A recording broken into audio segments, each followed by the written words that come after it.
Hey folks, Lenny Lawson, the car guru, and I do tell it like it is. You know, one of the biggest differences between this particular program and most of the car dealer stuff that you will see online, maybe on TikTok, maybe on YouTube, any place else really. It could be a podcast, whatever.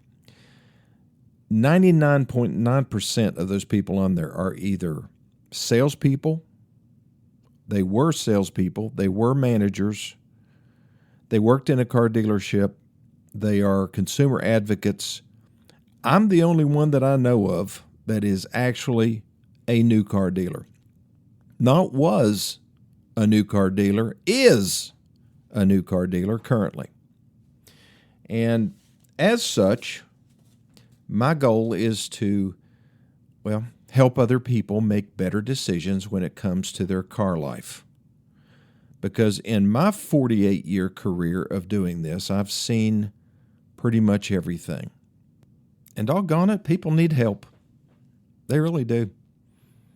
I mean, when I see somebody come into the showroom and they sit down with a salesperson and the salesperson comes out and said they're really struggling with the decision and so forth, I want to go in and find out why. And I have sent many people packing in a nice way. Why would I want to run off business? Because it doesn't make sense for them to trade at that particular time. It really doesn't. They're just going to put themselves in a worse situation. How many car dealers will do that? I'm not trying to be a martyr here. Well, maybe it sounds like I am, but the truth of the matter is, I have found that if we are totally honest with our customers, it pays off in the end. And unfortunately, you just don't see that. Now, I'll give you a prime example. I've got a key competitor that is advertising in my local paper, and they've had to change their advertising significantly because they were breaking the law on a regular basis, according to the Motor Vehicle Commission in the state of Tennessee and the Federal Trade Commission. They just came out with new guidelines as far as required disclosures that have to take place. And they just weren't doing it. We did it, and we lost a lot of business because we were doing things right. You know, when you tell somebody that you're going to pay them $8,000 or $10,000 over book value for their trade, and you don't have any kind of disclaimer there, and you have addendum stickers, it's the sticker beside the sticker that jacks up the price on a new car. You have that to the tune of about $4,000 or $5,000. I mean, that's going to draw some traffic. I might even go to that dealership, try to buy a car, because they're offering $8,000 or $10,000 more than book value for the trade. I know what book value is, so I go into the dealership, and, I didn't, but this is what I would do, and they would make me an offer, and I say, wait a minute, that's $2,000 less than book value. And, oh, yeah, but, your trade-in it needs tires, and it doesn't need tires. It doesn't need anything. Yeah, well, we only offer $8,000 over book value for the very best cars that absolutely need nothing, that are tops in our market. Well, why are you saying on your advertisement that you do that on everything? Oh, we don't say we do it on everything. But let me go talk to my manager. So he goes and talks to the manager, comes back, says, tell you what, we're going to give you $4,000 over book value for your trade. How's that? Can we do business? Well, off of what price? Well, off of the window sticker. The sticker beside the sticker. Oh, no. You've got that thing marked up $5,000. I'm not doing that. You're still not giving me anything off of MSRP. You're starting at that higher number. Now, let me ask you this. What if we had not talked the sale price or the trade value, and we had just talked about monthly payment? Would I know what I'm paying for the car? Salesperson comes back to me and says, good news. I got you approved at $550 a month. Oh, good. Sign us up. That's what a lot of people do. The first time that the salesperson came to him, they were asking $675 a month. When they I guess if they were paying attention, they could have bought it for $450 a month. But they settle on $550 because it sounds good. They think they can cover that on a monthly basis. No clue what they're paying for the car. This is how, conservatively, 50% of people buy cars out there, based on the monthly payment. Now, we're going to be talking about monthly payments here in just a minute. I just got some information from Ford on some leases. We talked about leasing the other day, and I just thought it was worth showing you how this works and what the dealers have access to. Ford has been generous enough to go ahead and calculate a bunch of leases on different models, everything from a Ford Ranger to a Maverick to a F-150. You know, if you're looking at Hondas or Kias or Mercedes-Benz, all dealers have this same kind of information broken down by vehicle type, and they have pre-calculated lease payments on a bunch of different vehicles, so dealers have something that they can advertise, and then they can put this disclaimer. You know what a disclaimer is? So that's when you see a price and it has a little asterisk beside it. That means you need to look for the details. It's called the fine print. And I'm going to give you a little tutorial on looking for, finding, and analyzing the fine print. I'll be back in a minute.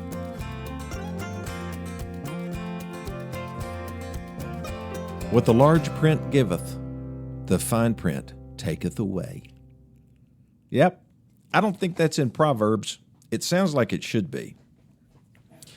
I'll have to look that up in my Bible when I get home, see if that's in there. I could Google it, though.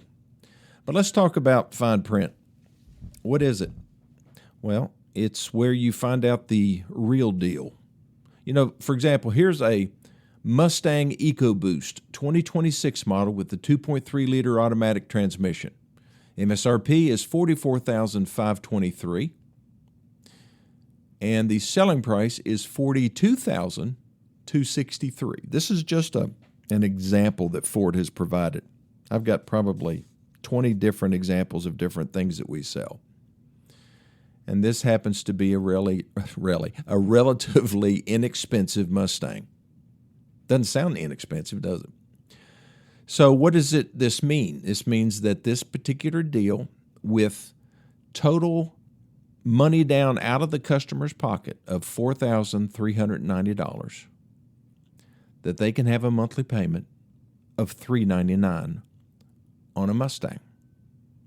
Now, in the world of monthly payments, $399 ain't that bad.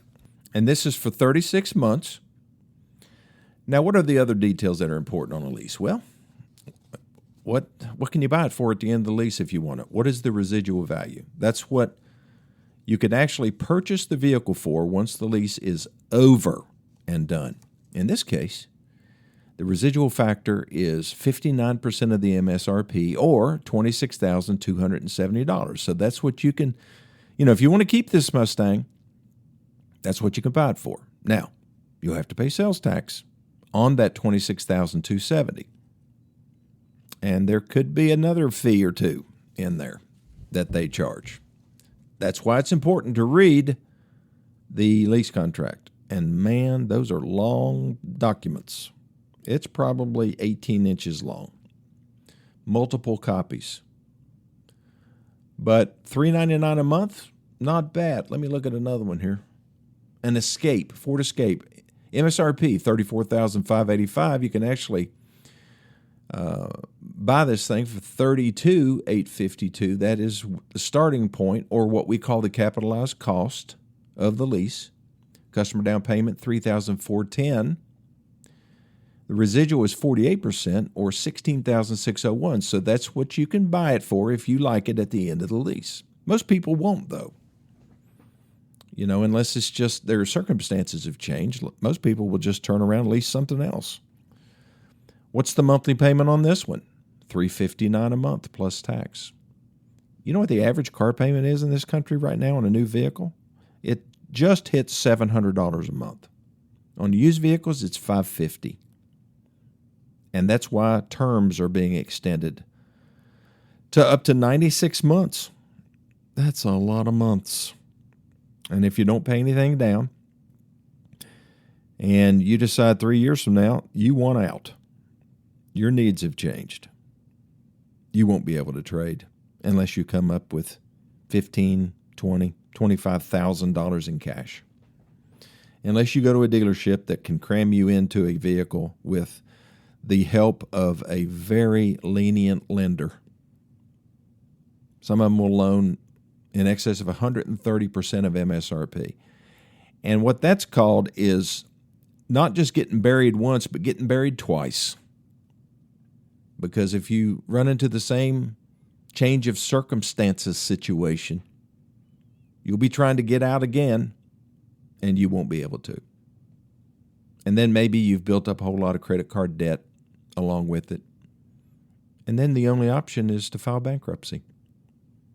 It's just a way to wipe the slate clean again. You know, I've seen people file bankruptcy and turn around a month later. I mean, once it's discharged, turn around a month later and they're able to buy a car. There's no problem. They have to pay a higher interest rate, much higher interest rate.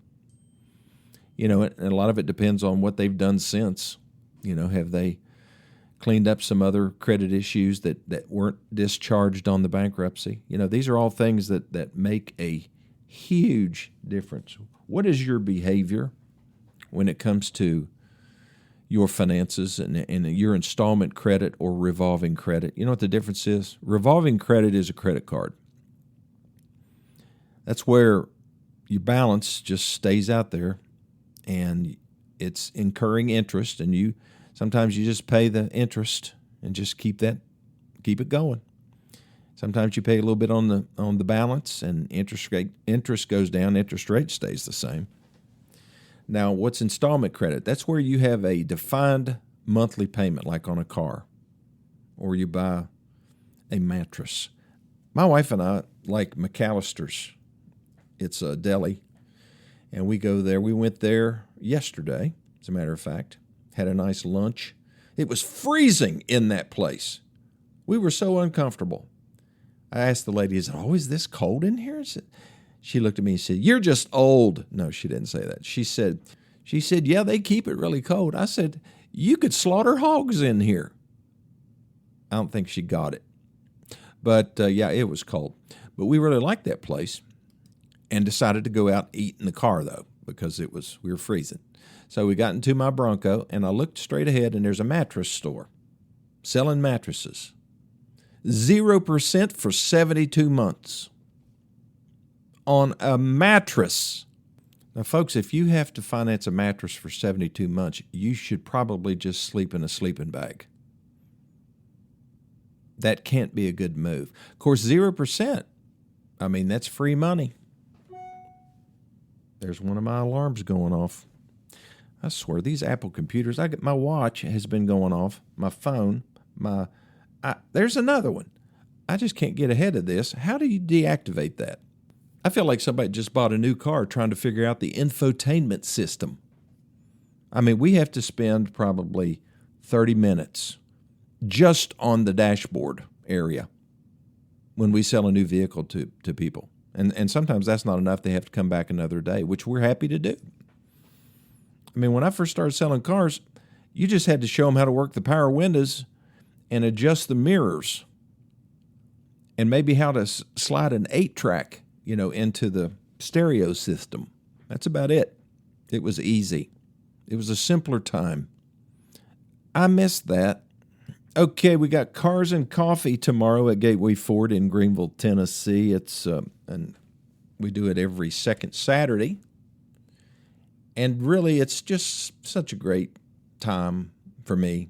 I hope it's a great time for the people that show up. We have a lot of regulars that come in and bring their cars and park them and get out some lawn chairs and sit around and drink coffee and eat some unhealthy donuts. Compliments of Gateway Ford and Gateway Nissan. So I learn a lot from these people. I love their passion for their old cars. Have you got an old car in your garage? Maybe it's covered up with boxes. It's become a piece of furniture with oil in it, gas. If you've got an old car, make sure that that you properly store it, drain the fuel out of it. Hopefully it's inside and not outside on a set of blocks. But if it's inside, it shouldn't have gasoline in it, in the tank. You should drain the fuel system completely. And you should lift it up, put it on jack stands, and not have the wheels and the tires touching the ground. But ideally, it should not be in there. You should respect that car enough to let it live again. Turn it loose. Let it be seen and enjoyed by you. And if you're, a lot of people keep them for different reasons. They say, well, just, it was my daddy's car and I just like having it around. That's fine. I mean, it's going to deteriorate. He wouldn't like it, seeing it there all covered up with boxes. He'd prefer that it would be out and being enjoyed by somebody. And if you don't want it anymore, as long as it's not some four-door, ragged out, high mileage thing, then it might have some value. I mean, even if it is one of those things, it probably is worth $1,000 at the crusher. I know that sounds cruel, but that's the reality. But if you want to sell it, you can. Put it on Facebook Marketplace. Just set up the scene. I see people take pictures of cars still in their garage, thinking that's how you sell it. That's not how you sell something. You get it out, you wash it, you clean it up, you take about 50 pictures in a nice setting with some trees in the background or a nice body of water, and you present the vehicle. You tell them everything that it has on it, just like the engine size and the history of the car. It was my dad's car. He drove it every day to and from work. And then we put it up and, whatever the story is. Because stories sell. I mean, you can put a bunch of facts and figures, but if you have no story, then, I mean, it's just like I have some cars that I have no story. My 57 Chevy that I bought. It's unbelievable. It is an absolutely remarkable restoration, and it looks as good on the underside as it does on the top. But I can't for the life of me find the person who restored it or any history on that car. If I knew the history and if it was good history, it could add 10, 20% to the value of it, but I don't have it. So if you have history and you have a car that you want to sell, then there are ways to do it. And you could, who knows? You may have no clue how much that vehicle is worth to somebody. And all you have to do is put it out there on the World Wide Web. Okay, I'll be back here in just 1 minute.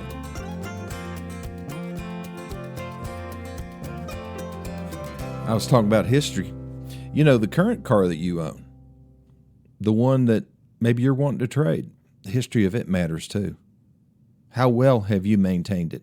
Have you kept records of the maintenance? If somebody jumps out of a car and they're wanting to trade it, and they can hand you a book out of their glove boxes that list every oil change, when they did tire rotations, put brakes on it at this time. They don't necessarily have to have the receipts. I mean, it's nice, but just that detailed record, what that does is it gives you more confidence to put more money in that trade-in. And really, that's not that hard to do. And if the vehicle is clean, it's been detailed, the tires are relatively new. They don't have to be new because we know what tires cost. We can replace the tires. It'll affect your appraisal a little bit. That's not really that big of a deal. But when you can prove that you've properly maintained the car, it's going to make a difference. And if you have an accident, please take a picture of it or several pictures of it, get a copy of the estimate, put it in an envelope, and stick it in your glove box. And when you get ready to trade, what the dealership's going to do is they're going to pull a Carfax and they're going to see that it's had an accident. And it's going to get them all frustrated and concerned.